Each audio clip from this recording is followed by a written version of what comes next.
So next up, we're going to talk about the actual Bias Plus report.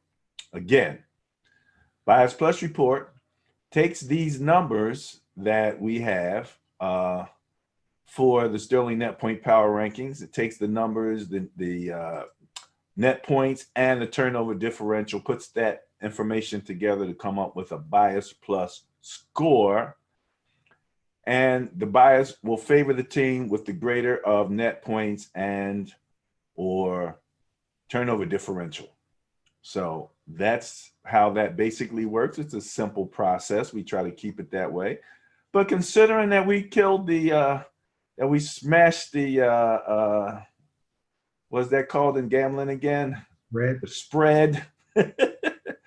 Not a gambler. What can I tell you? Not a gambler. You know what I mean? Considering that we smashed the spread, not bad. All right. The first game is the LA Rams at the Green Bay Packers. The Bias Plus score 4.2 favors the Green Bay Packers. Now, when I took a look at the internals of the net points, Benny, I'm looking at the Rams scoring 23.6 points per game, and the Packers giving up 23.1. Mm-hmm. So right there, offense, defense kind of right, pretty much even. Differential here is that the Rams are only giving up about 19 points per game, and the Packers are scoring 31. Consequently, Packers coming out with the Bias Plus in their favor. Okay, your turn. All right, so let's talk about the Rams since they played last week. First of all, they played the Seattle Seahawks, division rival, big game for them. They actually won the game 30-20. I myself was surprised, not only that they won, but also because they won kind of big. The crazy thing was, I didn't know what to expect from the quarterback situation because I thought they were going to go with Wolford. He got knocked out of the game. It looked pretty ugly on the hit, but turns out, even though he had to go to the hospital and all, they turned out that he only had a stinger. So that was a good thing. So in comes Jared Goff with pins in his thumb and all kinds of stuff.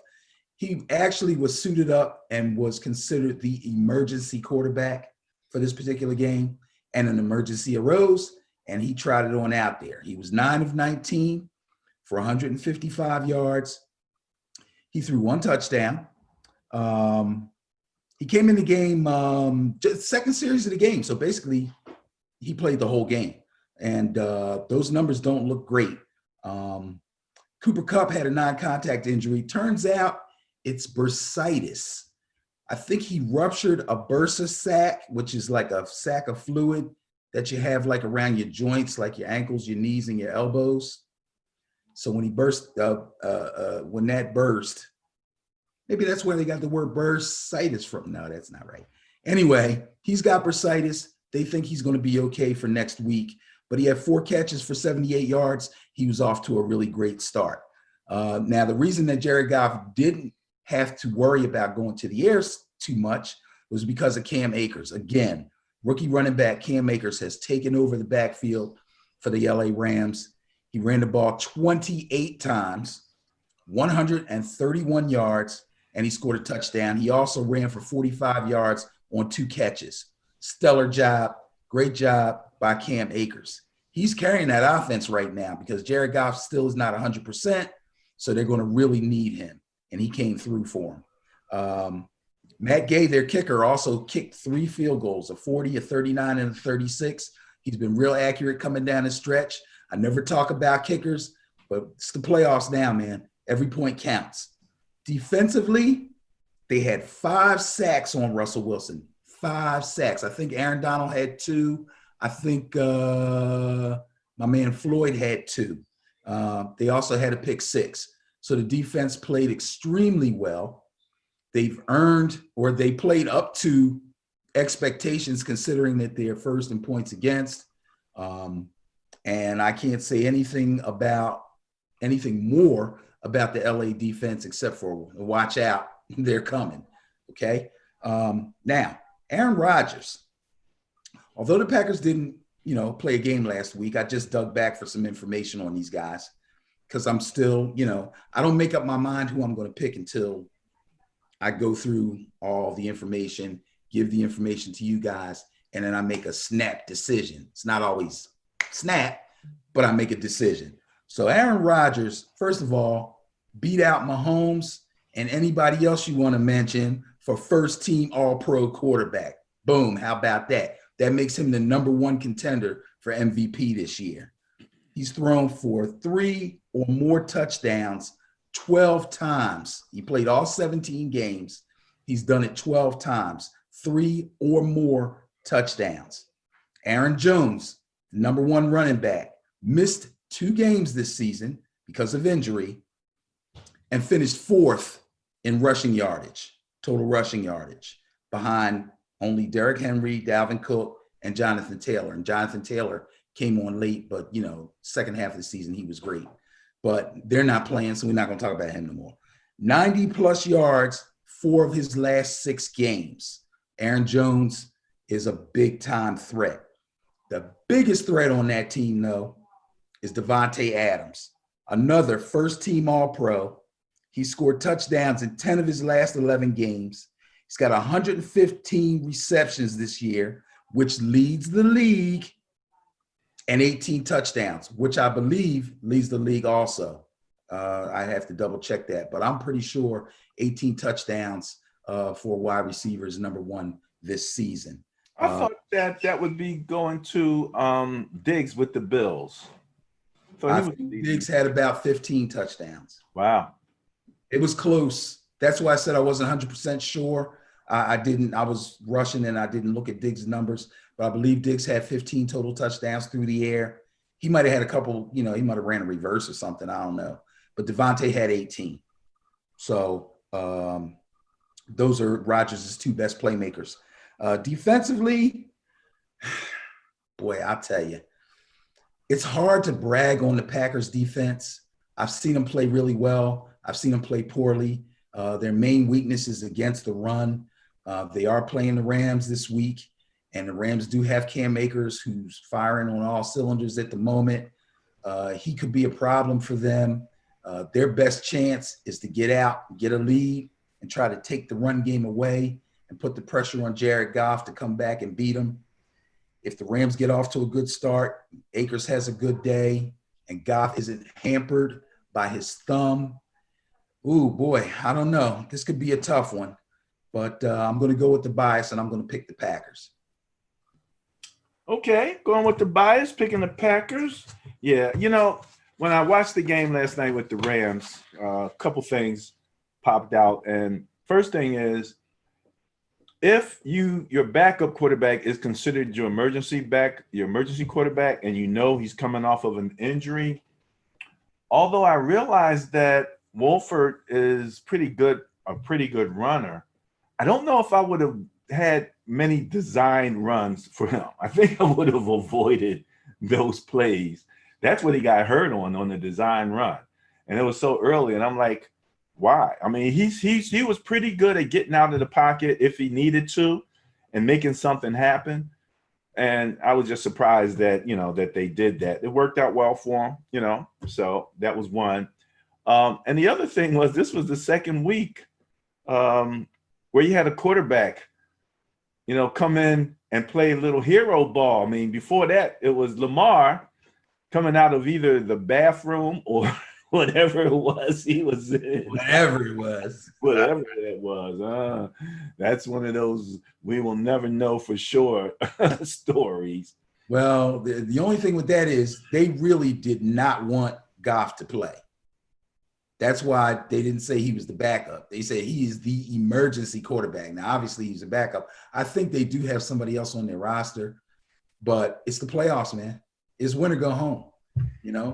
They have Wolford running some design runs because he adds an element to their offense that Goff doesn't give them. And it's the playoffs, and it's win or go home. And they're playing the Seattle Seahawks, and they're trying to win. It worked for them before. They're going to try to work for it. They try to make it work for them again. So I understand why they did it. As soon as somebody gets hurt and you say, oh, he shouldn't have, That's like, Eagles fans is like, oh, Wentz runs too much. That's why he got that concussion. Nah. He might not run all day and then get forced out of the pocket, try to dive for first down. Somebody goes helmet to helmet with you. What are you going to do? That's Nothing. different. That's different. I'm talking about a situation where you are weak at backup or non-existent at backup. Barry, I know the situation is different, okay? But Goff had his uniform on. Just because they put an emergency tag on him doesn't mean anything. They didn't make him inactive. They didn't want to play him, right? They did not want to play him. They did not want to play him, but they did not make him inactive. He had his uniform on. He had his helmet in his hand. Okay? Difference in philosophy. If you have something for an emergency, you have to have it on hand in case you have an emergency. He was good enough to go in case of an emergency, and an emergency occurred. And if Goff had gotten injured, they'd have been up, what's creek. And if you really say that every week, bro, come on, let's go, man. You gotta be kidding me. Again, every week philosophy. I understand his ability to run, and I don't have a problem with him running if it need be. But I'm talking about design runs. That's the only thing I'm talking about. That means somebody actually called the play for him to run. Bro, it was the first series of the game. Yeah, no. Why? Let him. It was the game plan. Makers in the back, hand the ball off. There's a lot of things you can do. It's part of the game plan. Don't yell at me. It's a stupid part of the game plan. That's my whole point. You have a mobile quarterback. Okay, so don't run Lamar Jackson because he might get hurt. If you had no backup, that's the only thing I'm talking about. So if RG3 is hurt and McSorley is hurt and the other kid is hurt and all they got is Lamar, you mean to tell me that they wouldn't put no running plays in for him in a playoff winner-go-home game? Are you serious? I would suggest that they avoid them. Okay, all right, that's cool. I got you. Where we at? Okay. Ravens at Buffalo Bills, bias plus score. Look at that, man. 1.6 favors the Bills. Woo! Crazy. That should be a good game. You got two quarterbacks, very athletic. Both of them can run. Let me look at it real quick here. Ravens are scoring 28.7 points per game. The Bills are allowing 23.5. Ravens are allowing only 19. They were tied with the Rams, but the Bills are scoring 31. So it's kind of the same situation we had with the Green Bay game. Yeah. And I think my pick is going to reflect that. Josh Allen beat Indianapolis last week, 27-24. Score sounds close. If you watch the game, you'll realize that it really wasn't that close. Probably was just that close because they had a little slow start. But he was 26 of 35 for a whopping 324 yards. He threw 2 touchdown passes. He also ran the ball 11 times. As far as I know, their backup was pretty good. He was well. He didn't have any injuries. So they ran the ball 11 times for 54 yards and another touchdown. Okay? Picked the Colts secondary apart in the second half especially. They had no answer for him. Stephon Diggs also off to a little slow start. I don't think they targeted him too much in the first half. But in the second half, he went crazy. 6 out of 9 catch. He caught 6 balls out of 9 throws, 128 yards. He scored a touchdown. Gabriel Davis. We haven't talked about Gabriel Davis all year, but I've been watching him because I like the Bills. Gabriel Davis is a good, deep threat, and he makes a lot of splash plays. When they think they got Stephon Diggs covered up, here comes Gabriel Davis. He's the number 3 receiver. He had 4 targets, caught all 4 balls, big 85 yards. Okay? Cole Beasley, Mr. Dependable, playing through a knee injury. Okay. I wasn't even sure he was going to play, but he did play. Some plays he got up off the ground and he was limping. But guess what? Threw him 7 balls. He caught all 7 of them for 57 yards. Got moved his sticks.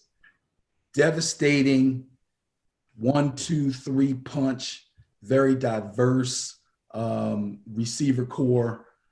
They're up there with the best, and I really love them. Now, defensively, Buffalo's had some challenges. They didn't have a great game this time, but they were pretty solid.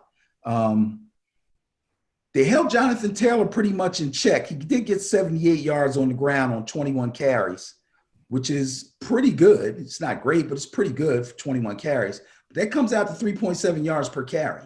So they did the job on the ground. But they weren't able to sack Phillip Rivers. Well, you know what? Rivers really doesn't get sacked a lot. He can't move, so he knows he has to get rid of the ball. So he does that. And they weren't able to come up with any interceptions either. Let's talk about another kicker, a very good kicker, very reliable kicker, Tyler Bass. 2 for 2 on field goals, and his longest was a 54-yarder. That makes him a huge offensive threat also. Buffalo's looking good. Now, the Ravens defeated the Tennessee Titans 20-13. This game did not turn out the way I thought it would and was not even as good as I thought it was going to be, let alone the fact that I picked the Titans to win the game. Lamar was electric. First of all, let me get his passing numbers out the way because, they're nothing to write home about, but they never are during the week. 17-24, 179 yards.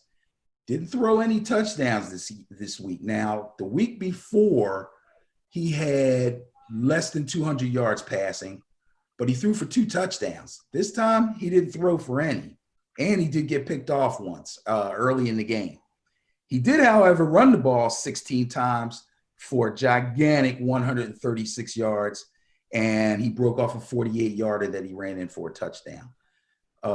Once he gets going, the Titans' defense was not really great. They've had all kind of issues against the run, but when you got a guy like this guy, once he gets past the first level, these DBs their heads are spinning. He gave them all kind of fits. So great day for Lamar on the ground. Can I say just this about the Lamar run? Yes. I watched him run by people who were further down the field than he was. And they still couldn't get it. You can't get a bead on him. You know what I mean? Like if a big running back breaks through and he breaks a couple tackles and he's chugging along, chances are he might throw you one fake or he's going to stiff arm you, but you can at least get a bead on him. Can't get a bead on Lamar. You can't line him up for a big hit unless he doesn't see you. You got to get him from the side. You can't get him if he sees you, unless you pin him to the sideline, you're not going to get him. And that's the kind of weapon that he is. J.K. Dobbins, another rookie running back that's kind of taking over the backfield for his team. He was okay. He had 9 carries for 43 yards. He did run in a touchdown. And, let me talk about Marquise Brown. Now, they threw Marquise Brown the ball 9 times. He caught 7 of them for 109 yards. That might be close to his best game of the season. Yeah. This is another guy who has a whole lot of speed, but has issues getting open. And then when he does get open, he's had some problems with dropping the ball, okay? But in this game, he came through. 109 yards is really big. Mark Andrews is Mr. Reliable. He did have a couple of drops too, but he's big, athletic. He's like a little lower grade from all the tight ends like Kelsey and Waller, but he's right there, maybe top 4, top 5. So you got to watch him at all times. Defensively, they only had 1 sack. They did have an interception, but it was a big interception by Marcus Peters that sealed the game. And Justin Tucker, big leg Justin Tucker. He missed a field goal from 52 yards out, but he made one from 51 yards out. So again, huge threat in the kicking department. It's no wonder that these teams are where they are when you got playmakers all the way down to the doggone kicker, okay? So, when you're in a game, it's a field position battle, and you got a really great kicker, that gives you a little bit of an advantage, even if field position is against you. All that being said, man, I want to take the Ravens really, really bad, but I'm not going to do it. I'm going to take my team. I'm my favorite team, and when I say my team, everybody knows my team is the Giants, but my favorite AFC team has been the Bills all year long. I said it from the first video of the season, and I'm saying it now. The Bills will beat the Ravens. The Bills' defense is questionable, and that ability of Lamar to run is such a wild card. But this looks to be a great game. 1.6 is the bias plus favoring the Bills, but guess what? It's not the smallest of the weekend. So that means there's some tight things coming up very shortly. Okay, what's up next here? All right, the surprise team, the Cleveland Browns, are going into Kansas City to play the well-rested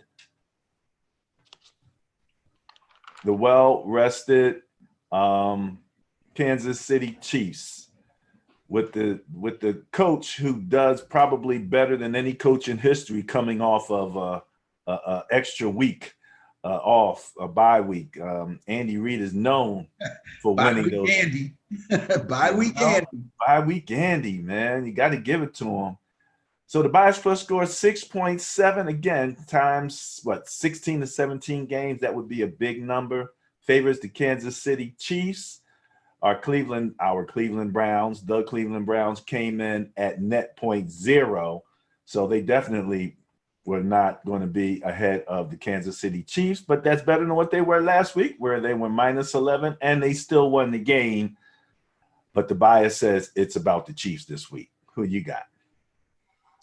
Well, sir, Browns went into Pittsburgh, laid the smackdown on them. Okay. Again, this is another game where the final score doesn't really tell you how bad a beatdown the Pittsburgh Steelers took.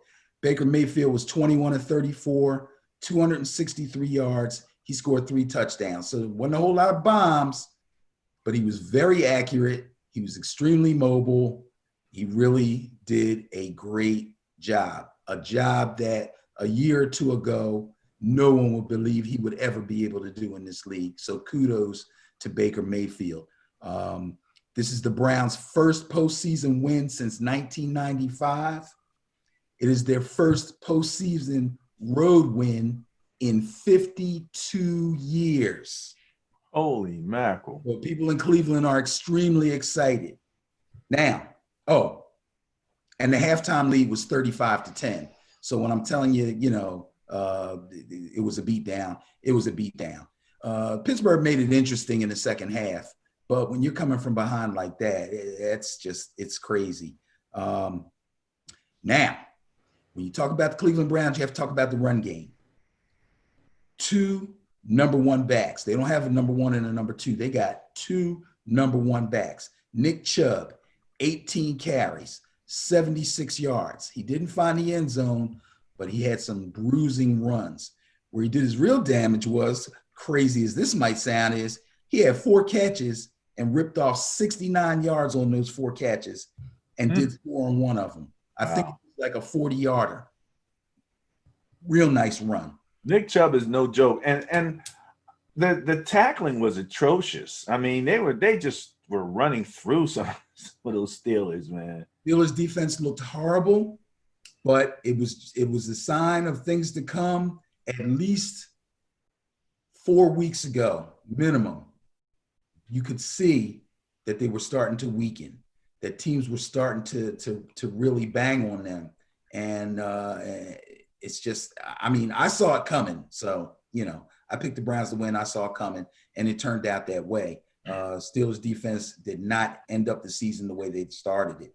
The other running back, Kareem Hunt, he only had 8 carries, but he got 48 yards.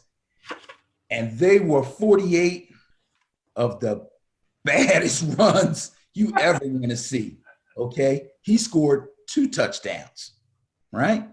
He averaged 10 touches per game in the last 5 games. That's not much, is it? But guess what that tells me? Remember who he used to play for? Kansas City Chiefs. Who they play this week? Kansas City Chiefs. Who got some fresh-ass legs? Kareem Hunt. I'll just leave that dangling out there. I'm going to leave that dangling out there. Jarvis Landry, big time Jarvis Landry, 5 catches off 8 targets, whopping 92 yards. He had a real good run after catch, too, for his touchdown. And the defense had 4 interceptions. Now, again, I didn't want to say it was a skew when the Browns came up number 1 in turnover differential of all the teams that are still left playing. Came up what? I said I didn't want to say it was a skew. Okay.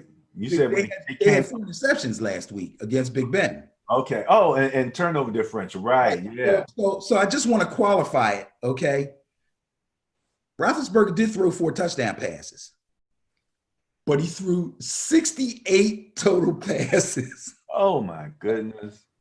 But this is what I was saying, because I even said the Steelers, they don't even look like they're going to run if they're at the 1-yard line anymore. I picked the Browns last week. I told you their run game is down. Connor does not have it this year. He doesn't have it. He's not 100%.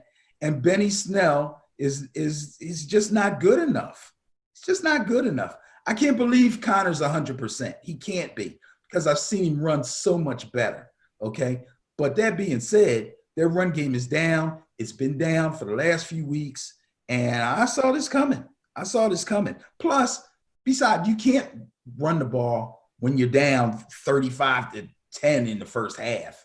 I mean, you might start the third quarter with a couple of runs, but if you get 3 yards, 5 yards, 2 yards, 7 yards, 3 yards, you got to get away from that because the clock is running. You know what I mean? Well, the only good thing was that they gave up all of those points so early. And so I thought that they still could actually run, because it was 3 quarters left in the game. you know, but you got to play some defense. Second quarter. If they had done more in the second quarter, they had a good chance. But they didn't do anything in the second quarter. They put up 10 points in the first half. The Browns had 30 plus in the first quarter. Yeah. Okay. So the Browns slowed down in the second quarter, and the Steelers didn't do anything. They got a touchdown and a field goal. That's not good enough. Not good enough. Not when you fall behind like that. So now they're going to play the Chiefs. The Browns are going to go to Kansas City. Wow, this one looks easy. But listen carefully. Patrick Mahomes has thrown 40 passes or more 7 out of his last 8 games. 40 passes or more in 7 of his last 8 games. He's thrown for 300 plus yards in 6 of his last 8 games, and thrown for 400 plus yards twice in those last 8 games. Wow. Okay. Yeah. Why, you say? Because Clyde Edwards-Helaire has 4 touchdowns on the ground this season. He broke 100 yards twice. He missed weeks 13, 16, and he might have been able to play week 17, but they chose not to play him because of injury. Sounds like the same situation we had last week when I talked about the Steelers. Their run game is down, and Le'Veon Bell hasn't been any help at all. Not in my estimation. He hasn't been any help at all. Now, Tyreek Hill rested his sore hammy, so he should be 100%, but he did have a hammy. Sometimes hammies can linger. The big play guy on this team, for real, is Travis Kelce. Okay? Also a first-team All-Pro. Double-digit targets in 7 of his last 8 games. Double-digit targets. He's caught 8 or more balls in 7 out of the last 8 games. There's a couple games where he had 10 catches, 10 catches. The Kansas City Chiefs are not who we necessarily thought they were, as far as I'm concerned. And all that being said, I have to go with the Cleveland Browns. Yes, I am going against the bias. I'm going to pick the Cleveland Browns. Let me give you another reason. I'll give you another reason. The other reason is, what really has the Kansas City defense done lately? Really? Even a lot of the games that they won were very high-scoring games. They have a tendency to give up points. They're shaky against the run. They've been burnt by the past. They're just not, they're not a top flight defense. They're really not.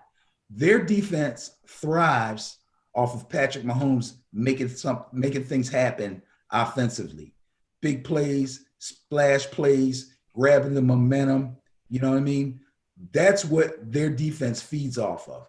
But when it comes down to a slugfest or a scoring match, it's all on Mahomes' shoulders. The defense does not hold up their end of the deal. So there again, if you don't believe me yet, believe me now. Cleveland Browns go to Kansas City and beat the Chiefs.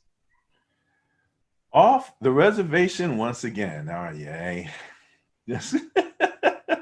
And you're Now, laughing again. You laughed I'm last. laughing again. Yes, I am laughing again. But now let me say this. Quarterback play. Patrick Mahomes versus Big Ben Roethlisberger. Ben's off completely. Now, I don't think that Cleveland's going to get the help from the quarterback that they got from Ben when it comes to Patrick Mahomes, first and foremost. And I guess maybe that's also because they have Travis Kelce, who is, there's nobody that the Steelers have like that can make that level of an impact. And they also have a ton of speed. So I don't know, if the Browns are going to be able to handle that speed. They have a ton of speed where? Huh? Where they have a ton of speed at? Wide receiver. Name 3. Oh. Stop. They got fast people.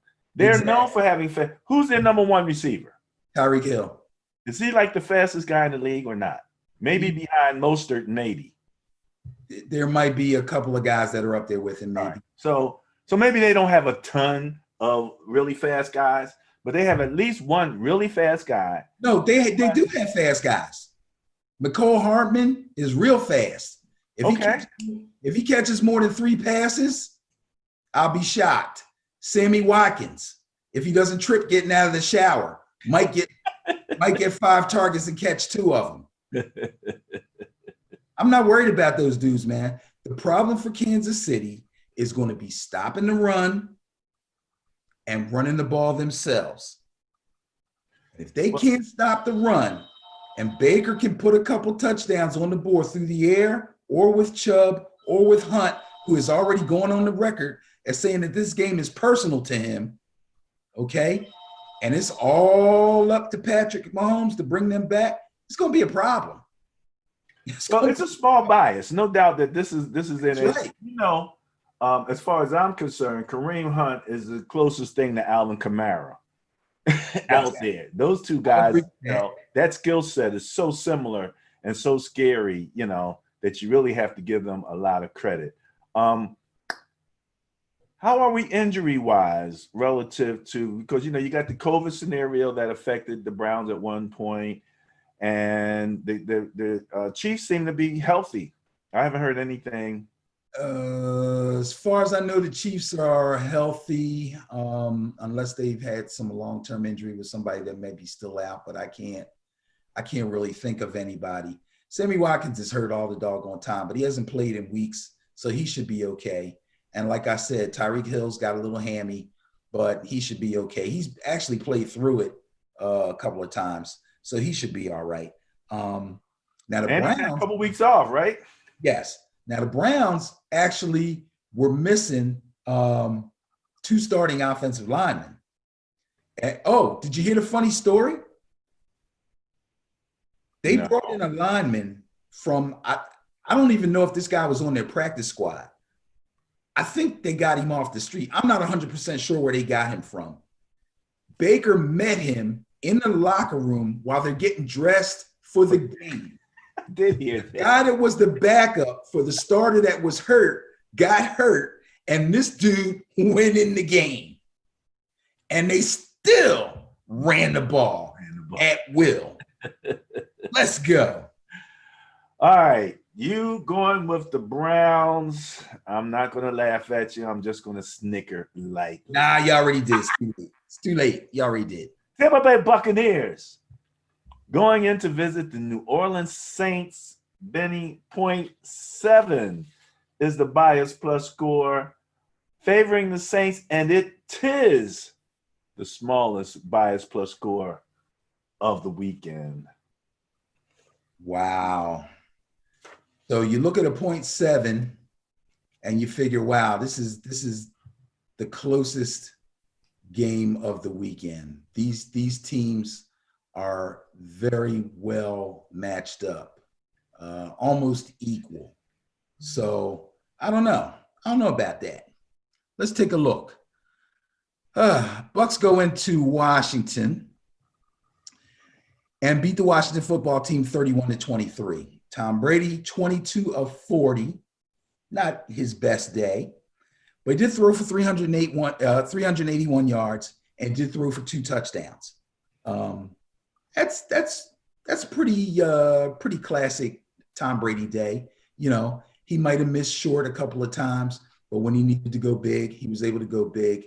Ronald Jones, who's worked his way up to being the number 1 running back on the team, didn't play last week. He, in fact, had missed the week before with a quad injury, came back, practiced on Thursday and Friday, and seemed to be fine. And then when he tried to stretch to get ready for the game, they said he couldn't open up and really run like he normally does. So that's why he didn't play. Rumor has it, and I've heard this before, rumor has it that the plane ride may have had something to do with it. Yeah, the cabin pressure does something to you. It tightens you up. What? Yeah. So if you don't have any injuries, there's nothing wrong with you. You would never notice, you know. But for something like that, yeah, that's what they're saying happened. So, but he should be okay for this game. Now, Mike Evans, who had the hyperextended knee from the week before, came back, played on it, had 10 targets, caught 6 balls, 119 yards. He looks fine. He looks 100%. Chris Godwin had a lot of drops in this game. That's not like Chris Godwin. I don't know what the heck was going on. He was targeted 12 times. So he was obviously running good routes and getting open to get 12 passes thrown to him, but he only caught 5 of them. That's out of character for him. I expect him to do a whole heck of a lot better in this game coming up. Antonio Brown only got 3 targets, but he caught 2 balls. One of them was a 36-yard touchdown pass. So, you know, we were talking about taking the top off and all that other stuff last week. He is I'm not going to use take the top off receiver for him anymore. He is a deep threat. Yeah, he can run the whole route tree. Yes, he can. But when they really need to go downfield, AB is the man. They got him, and he's just sitting in the cut waiting for the big play to happen, and it's been happening. Defensively, they had 2 sacks and 1 interception against Taylor Heineke, who played extremely well, to tell you the truth. It's just that, you know, Washington was just outmanned. And again, a really good kicker, Ryan Suckup. He didn't kick any real long balls, but he did convert on all 4 of his field goals. So 3, 6, 9, 12, that's 12 points. That's 2 touchdowns from your kicker. Okay? Big time. Drew Brees. Well, they played the Bears. Obviously, they won. The game was 21. The score was 21-9. Doesn't sound like they had much trouble at all. And in fact, they didn't. So Brees, this is only his 4th game coming back from all those broken ribs and a punctured lung and all that stuff. It's only his 4th. This was only his 4th game back. This weekend will be his 5th. Okay. He was 28 of 39, 265 yards, 2 touchdown passes. No interceptions. Wow. Yeah. Since he's been back, he's thrown 44 completions for 382 yards and 6 touchdowns. That's just since he's been back. Not bad, right? Not bad. Right. Oh, wait. I'm sorry. That's incorrect. That would be bad. He's thrown 44 completions, 382 yards, and 6 touchdowns in the 2 games against Tampa Bay. Alvin Kamara, 23 carries, 99 yards, and a touchdown. Another great day for Alvin Kamara. 115 yards and 3 touchdowns on 31 touches over his last 2 games. Mike Thomas is back. 7 targets, 5 catches, 73 and a touchdown. This guy runs the slant better than anybody. And defensively, they only had 1 sack, but they shut down David Montgomery, and they hassled and harassed Trubisky all day long, basically just rendered him ineffective. This game was a walk. It was no big deal at all. I'm going to go with the bias. I'm going to go with the bias because I believe that the Saints defense is better than the Buccaneers defense. I believe the Saints defense, although it has some holes, has less holes than the Buccaneers defense. I'm going to go with the Saints defense because although Leonard Fournette played well last week, if Ronald Jones isn't 100%, that could be a problem for the Buccaneers run game, and everything goes on Brady then. And yeah, sure, he's got the great receiving core, and yeah, he's playing really well right now. But it's time. The window, the Drew Brees window is almost closed, and I love Drew Brees. I'm taking the Saints in this one. I'm going to go with the bias. I'm taking the Saints. So close. And you know, when you look at the Saints giving up 20.4 points per game, Buccaneers giving up 22. So when you say they're a little better, yes, they are. Not much. Point-wise, not much. And they're just giving up they're scoring 29.6. Bucks are scoring 30.8. So, man, this is going to be a nice game to close out division weekend. I mean, it's going to be a challenge. This is the one that, if I'm going to say I'm not sure about one, this is the one I'm not sure about. I'm going to take the Saints confidently, but I'll tell you, the Buccaneers offense is so explosive that things are going to have to really go right offensively for the Saints to make sure that the game doesn't get away from them. I don't expect this game to be high scoring. I expect it to be in the 20s somewhere. Remember the first time they played, this week or this season, when they played earlier this season, rather? I don't remember the game specifically. I remember the Saints won. And what I remember about that game, huh? They beat them handily. Yeah, and what I remember about that game was that it seemed as if the Bucks defense was not ready for the efficient passing game of Drew Brees. And that was to me, made the biggest difference. I mean, I would agree with that. Along with the fact that Arians and Brady weren't on the same page, obviously, first game of the season. Yeah, early on. So, we'll see this. I mean, because the Saints, they've been doing this for a while now, and for the Bucks, this is their first year together. So we'll see how that goes through. But you're going with the bias, which is just 0.7, less than 1 point per game, totaling less than 17 points across 17 games. That is amazing. All right, Benny, that wraps up the Bias Plus. And what we like to do at the end of the Bias Plus is to talk about the previous week and the team that was the Bias Plus Buster of the Week. Congratulations to the Cleveland Browns. Woo, man, they did the damn thing, man. Cleveland Browns, I'm telling you, that game was amazing. When they got off to the fast start, I was like, yes, they're going to win. This is how they have to do it. And after the first quarter, I was like, okay, even I don't believe this. Well, I'll tell you what, the bad snap that rolled into the end zone, that's the worst way you can start a game. Now, and you know what popped into my head? But they ended up winning the game. That happened to Peyton Manning when he was with the Broncos. Oh, really? Yes. Yeah. I remember that. I remember. Broncos beat the Panthers with Cam Newton, I believe. I might have games mixed up. I don't know. I'm getting old. But I remember him having a really bad snap early in a Super Bowl. In fact, Yeah, I remember that. that was pretty crazy. But yeah, Cleveland Browns, gotta love them. So we were talking about the bias, and last week we were doing the gross numbers, not the average number. That's why you're seeing a bias plus score of 119. If you were to divide that by 16 games, you'd have that average, and it would be much less. But nevertheless, they won by 11, which gives them a bias plus buster score of 130. So congratulations again to the Cleveland Browns, who Ben took this week. Man, the Browns over the Chiefs. It's going to be hard. It's going to be hard for Chiefs fans. It's going to be devastating to their fan base. It's going to be tough on Andy Reid.